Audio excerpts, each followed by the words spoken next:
Welcome back, my dear students. In my previous video, I have discussed how the demand for Vishal Andhra movement gained momentum. Now I will discuss the issue further in detail. The movement gathered momentum as a result of the central government's vaccination. Vaccination का मतलब बेटा सरकार जो है हाँ ना की स्थिति में है, वैक्सीनेट कर रही है, फॉर्मली कोई डिसीजन ले नहीं पा रही है कि स्टेट्स का रीऑर्गेनाइजेशन लिंग्विस्टिक बेसिस के ऊपर, भाषाई आधार के ऊपर होगा कि नहीं। तो इसलिए मूवमेंट को फर्दर और बल मिला, सरकार कोई डिसीजन नहीं ले पाई। Potti Sri Ramulu, a Congress leader and a veteran Gandhian. Potti Sri Ramulu एक कांग्रेस नेता थे और एक जो अनुभवी गांधीयन थे। He went on an indefinite fast that led to his death after 56 days. वो एक अनिश्चितकालीन अनशन पर चले गए और 56 दिनों के बाद उनकी मृत्यु हो गई। This caused great unrest and resulted in violent outburst in the Andhra region. Andhra region में इस वजह से, उनकी मृत्यु की वजह से बहुत भारी असंतोष और हिंसा फैल गई। People in large numbers took to the streets. लोग बड़ी संख्या में जो है सड़कों पर, गलियों पर आकर विरोध प्रदर्शन करने लगे। मैनी वर इंजर्ड और lost their lives in police firing. और पुलिस फायरिंग में कईयों की जो है जान भी चली गई और कई जख्मी भी हुए। In Madras several legislators resigned their seats in the protest. और मद्रास प्रोविंस के अंदर बहुत सारे एमएलएज ने जो थे, उन्होंने विरोध में अपनी सीट से त्यागपत्र दे दिया। Finally the prime minister announced the formation of the separate Andhra state in December 1852। और अंत में हमारे प्रधानमंत्री नेहरू जी को इन सारे विरोध को देखते हुए दिसंबर 1952 में एक अलग आंध्र स्टेट के निर्माण की जो है घोषणा करनी पड़ी। Now look at this map. This is India after reorganisation. 1961 का ये एडमिनिस्ट्रेटिव मैप है। 61 तक जो है लगभग, नॉट अप टू 61, आज तक भी जो है नए नए स्टेट्स बन रहे हैं। तो ये 61 में आफ्टर रीऑर्गेनाइजेशन इंडिया के अंदर कौन कौन से स्टेट्स थे और कहाँ कहाँ से कहाँ कहाँ थे, वो उनकी टेरिटरी क्या थी, बाउंड्रीज क्या थी। Now the formation of Andhra spurred the struggle for making of other states on linguistic lines in other parts of the country.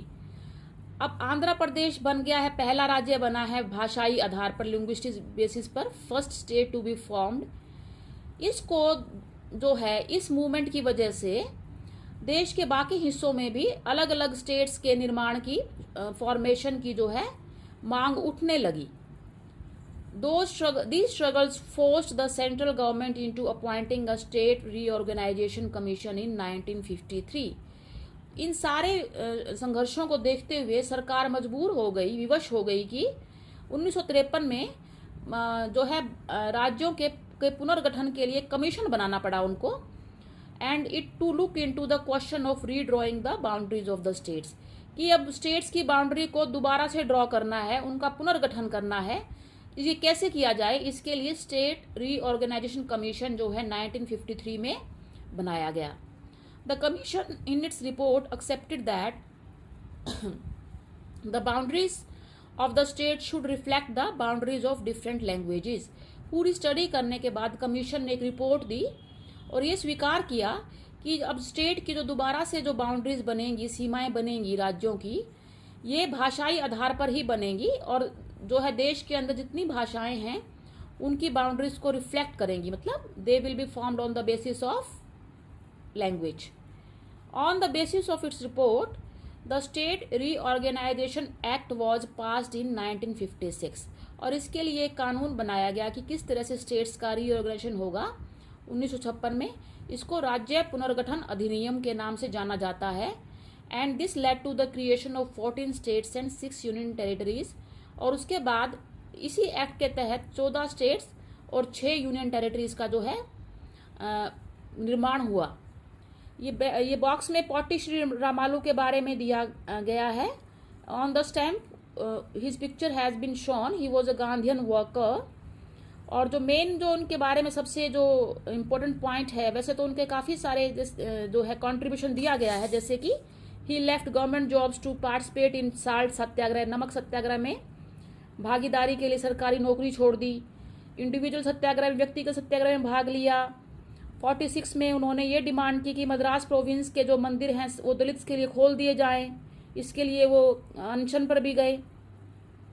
तो सबसे इम्पोर्टेंट ये थी कि अक्टूबर 1952 में उनकी डेथ हो गई आंध्र प्रदेश के निर्माण के लिए। ये पूछ सकते हैं कि which political leader underwent a fast unto death.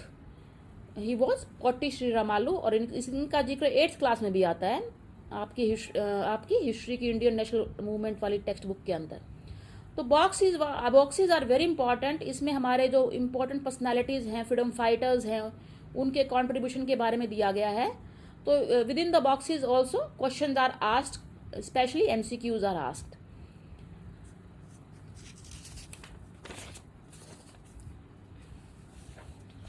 Now look at this box, this is the fast forward creation of new states. उसके बाद जो है बॉम्बे था, बॉम्बे के अंदर Gujarati speaking, Marathi speaking areas थे। तो महाराष्ट्र और गुजरात का निर्माण हुआ 1960 के अंदर। पंजाब के अंदर Hindi speaking, Punjabi speaking area थे। तो हरियाणा बन गया हिंदी स्पीकिंग, हिमाचल भी बन गया अलग से, और पंजाब पंजाबी स्पीकिंग 1966 में हुआ। और फिर उसके बाद नॉर्थ ईस्ट का तो बहुत इंपॉर्टेंट आता है, जो 72 के अंदर मेजर रीऑर्गेनाइजेशन हुआ। Assam was the main state जहाँ से सभी स्टेट्स काव आउट हुए, जो है निकाले गए। मणिपुर और त्रिपुरा जो है वो सेपरेट स्टेट्स बन गए। मिजोरम और अरुणाचल प्रदेश भी सेपरेट स्टेट्स बन गए, और नागालैंड तो बहुत पहले बन गया था। तो कौन से ईयर में कौन सा स्टेट बना रीऑर्गेनाइजेशन के आधार पर, ये पूछा जा सकता है। हालांकि लैंग्वेज ही एक आधार नहीं रहा, भाषा ही, केवल की भाषा, बाकी और भी थे, जैसे रीजनल इम्बैलेंस, क्षेत्रीय असमानताएं थी डेवलपमेंट की। जैसे उत्तर प्रदेश था, उत्तर प्रदेश में पहले उत्तरांचल रीजन था, तो उत्तरांचल जो आज उत्तराखंड के नाम से जाना जाता है, तो उस वक्त वो डेवलप्ड एरिया नहीं था। तो डेवलपमेंट के इश्यूज के आधार पर भी स्टेट्स बने हैं, खासतौर से Jharkhand from Bihar, Chhattisgarh from Madhya Pradesh, and Uttarakhand from the Uttar Pradesh 2000 के अंदर दे वर क्रिएटेड। तो these were the mainly on social economic development issues. अभी भी डिमांड उठ रही है महाराष्ट्र में विदर्भ अलग स्टेट बनाया जाए, हरित प्रदेश बनाया जाए यूपी से, और northern region of West Bengal से। तो ये पूछ सकते हैं कि ये डिमांड्स कौन कौन से स्टेट्स में ये क्वेश्चंस आए हैं एग्जाम्स के अंदर हुई हैं। ये कार्टून्स हैं, कार्टून्स में एक साथ डिस्कस करूंगी सभी के सभी, और ये थोड़ा सा और आपका चैप्टर रहता है, this I will discuss in a separate video.